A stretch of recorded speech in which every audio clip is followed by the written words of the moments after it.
राग संसार में कहीं भी है वो प्रभु से अलग कर दे।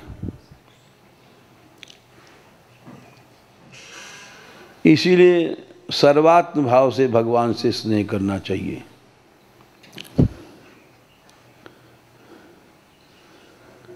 भगवान ने स्वयं कहा है कि तमेव शरणं गच्छ सर्वभावेन भारत, उसकी शरण में जाओ सर्वभाव से। सर्वभाव माने फिर कहीं भी कोई राग न रहे, न अपनी इंद्रियों में, न परिवार में, सारे संसार में नहीं रहे। राग जहाँ भी है वो भगवत प्रीति में बाधक है। और ये निराग हो जाना ये बड़ा कठिन है जीव के लिए। बस यही दिक्कत की बात है। संसार में कहीं राग न रहे,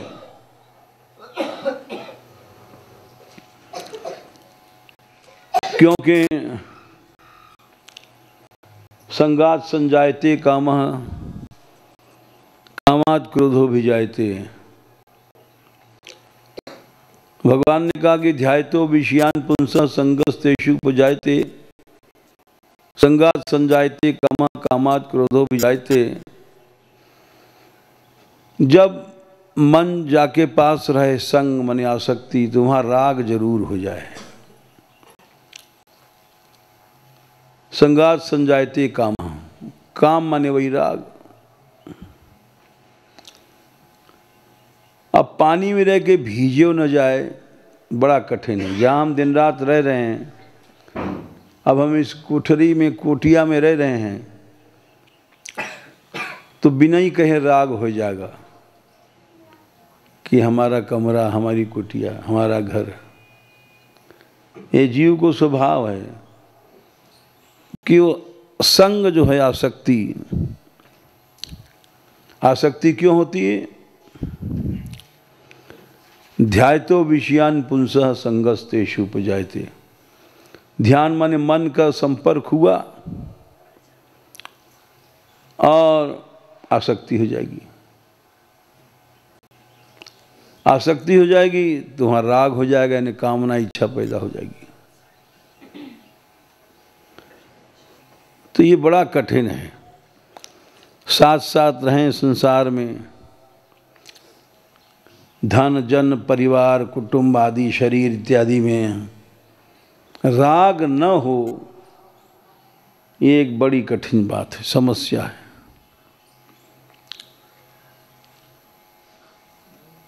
और क्योंकि सभी ने ये बात कही है, बाधा है। राग सबसे बड़ा विष है, बीमारी है, मानसिक व्याधि है। जैसे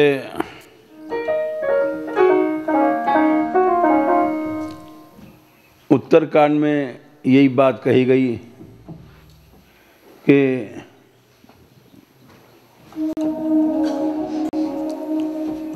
राग एक रोग है।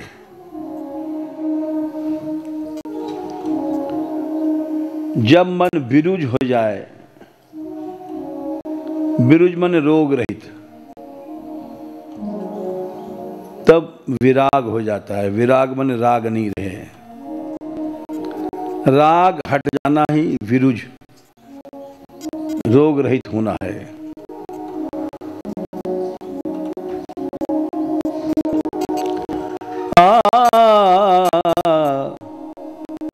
जानिय तब मन बिरुज गुसाई,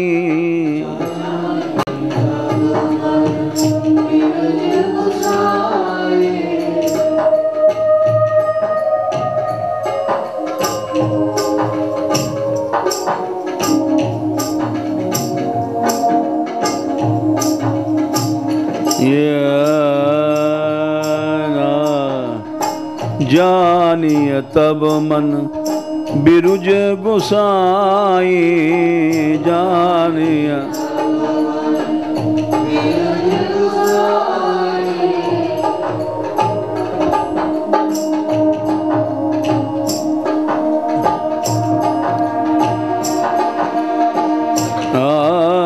जब मन में विराग अधिकाई,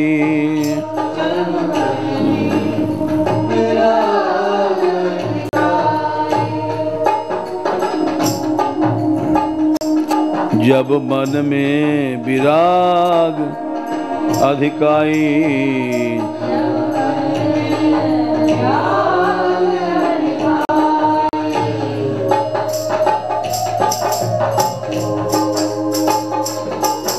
विराग राग नहीं है तो विरुज मने रोग चला गया।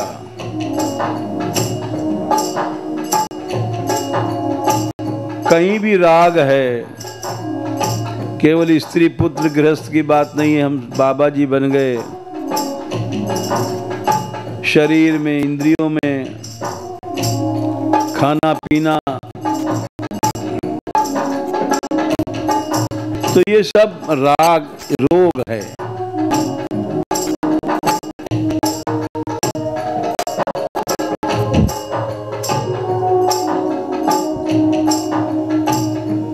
ये जब रोग हट जाता है तो भूख लगती है,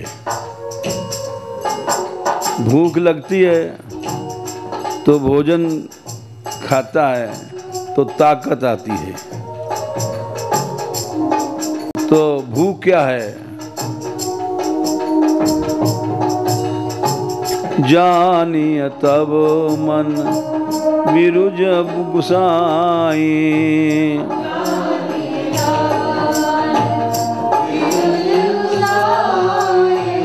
जब उरु हृदय में, जब उरु बल विराग अधिकाई, जब बल बिरा।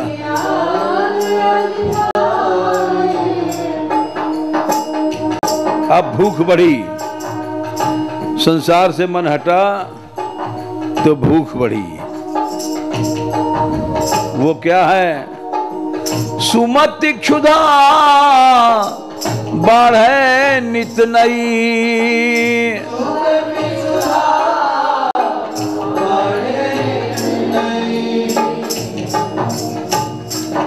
सुमति की भूख बढ़ती है, यानी सत्संग की इच्छा जागती है। सत्संग में रुचि होती है। कहाँ से सद्विचार मिल जाए, ये भूख। सुमति क्षुधा बढ़े नित नई,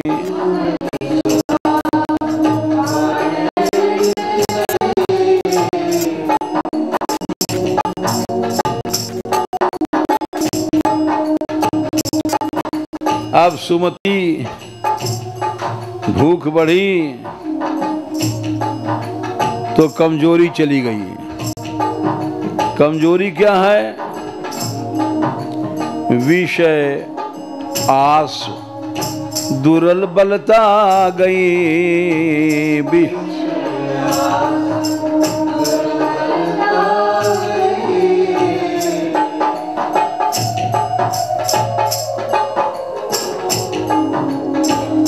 विषय आस दुर्बलता गई,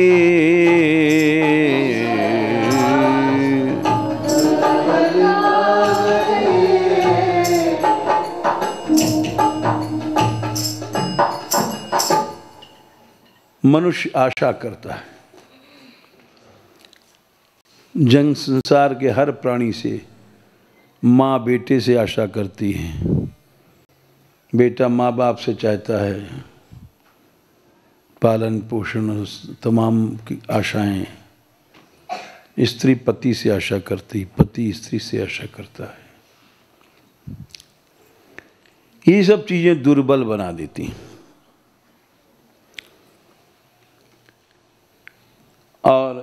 यदि ये कहा जाए कि साहब आशा के बिना काम नहीं चलता है, आशा के बिना ही काम चलता है। अच्छा, और आशा रखोगे दुर्बल बने रहोगे, अधीन बने रहोगे सदा। जितने ज़्यादा जितनी आशा होगी उतने ही दुर्बल बने रहोगे, निश्चित रूप से दुर्बल बने रहोगे। स्वतंत्र होकर काम नहीं कर पाओगे, कार्य शक्ति भी तुम्हारी नष्ट हो जाएगी आशा के बंधन में। एक छोटा सा उदाहरण दे रहे हैं हम। आशा मनुष्य को कितना दुर्बल बना देती है। एक महात्मा ने सुनाया था हमको, भिक्षा जाते थे तो एक कोई स्त्री थी, वो हमेशा दुखी रहती थी, रोती थी। बाबा हमारा जो पति है वो हमसे कह देता हम साधु बन जाएंगे तो हम बहुत रोती हैं, और हर दूसरे तीसरे दिन रूठ जाए यूँ कहे हम साधु बन जाएंगे तो दिन भर मैं रोयो करूं। तो महात्मा बोले बात ठीक है, ये बीमारी तेरी हम दूर कर दें अगर तू हमारा बात मान ले तो। बोले मान लूँगी बाबा, हमें तो बड़ा दुख है। नहीं, मान ले, विश्वास करना। ऐसा नहीं कि हम तेरे पति से तुझे अलग करा रहे हैं, तेरा घर सुखी हो जाएगा, लड़ाई झगड़ा बंद हो जाएगी। तो बता बाबा। बोले कल अगर नाराज होके कहे कि हम साधु बन जाएंगे तो तुम कह देना कि बहुत बड़ी भगवान की कृपा है, आप साधु बन के भजन करें तो इसमें हमारा भाग्य खुल जाएगा। तो उसने वो डर लगा उसको, साधु हो गया तो बोले इसकी जिम्मेदारी हमारी है, अगर हम पे विश्वास करती है तो एक बार तू ऐसा कर ले। बहुत परेशान थी। दूसरे जी पति देवता नाराज भये, बोले सवेरे से कहा अभी तक चाय नहीं बनाई, जाने नहीं फिर हम साधु हो जाएंगे।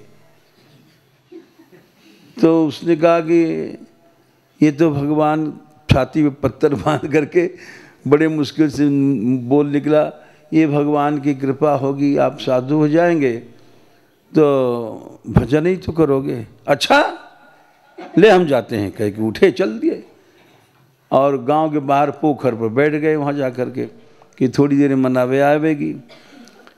अब सब दिन बैठ गया, उनको बीत गया, न वो मनाने गई, वहाँ न रोटी न पानी न खाना न पीना। अब दिन भर बैठे बैठे मक्खी मारते रहे। अब संध्या को सोच रहे कि भैंस को पानी पिलाने तो कौन पिलाएगा, हम अब जरूर आएगी बुलाने। तब तक देखा उसकी लड़की आ रही थी, भैंस की रस्सी पकड़ करके पोखर में पानी पिलाया। पानी पिला करके उसने कहा कि अरे छोरी, तो छोरी को सिखा रखा था माँ ने कि आज महात्मा जी ने कहा आज तू कुछ मत बोली अपने काका से। वो भैंस लेके चल पड़ी, कुछ नहीं बोली। बोले अब तो अब रात हो जाएगी खाना नहीं पीना नहीं, ये तो बड़ा गड़बड़ है।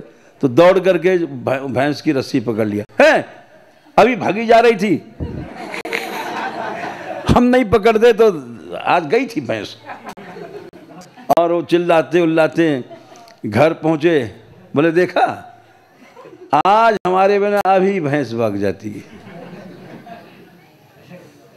तो बोली आप तो साधु हो गए थे, आपको भैंस की क्या चिंता। तो अरे अभी नहीं समझी।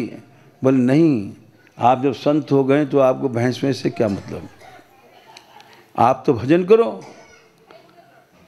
अरे बोले हम तो अभी चले जाएं, लेकिन हमें दया आ रही है कि हमारे बिना भैंस में कौन यहाँ पानी पिलाएगा। तो अब चुपचाप थाली दे दिया, खा लिया, सो गए। उस दिन से उन्होंने कभी नहीं कहा कि मैं साधु होऊंगा। तो ये भगवान ने भागवत में कहा है कि ईश कौन है? सामर्थ्यवान, असक्त बुद्धिरीशा, गुण संगो विपर्या। मनुष्य इतना आसक्त हो जाता है, उतना ही परिवार में स्त्री के भी पांव पकड़ने पड़ेंगे। बेटा अगर अलग नखरा दिखाता है और बड़े बड़े तमाशे होते हैं। वह कुत्ते की वृत्ति से घर में रहता है, क्यों? खुद आसक्त है। तो असक्त बुद्धि, अगर बुद्धि उसकी आसक्त नहीं है तो स्वयं बलवान रहता है। उसके शासन से, उसके नियंत्रण से सारा परिवार चलता है और सबका कल्याण होता है। इसलिए हमारे यहाँ राजर्षि, राजाओं को ऋषि कहा गया कि वे ऋषि होते थे, राजा लोग भीतर से ऋषि।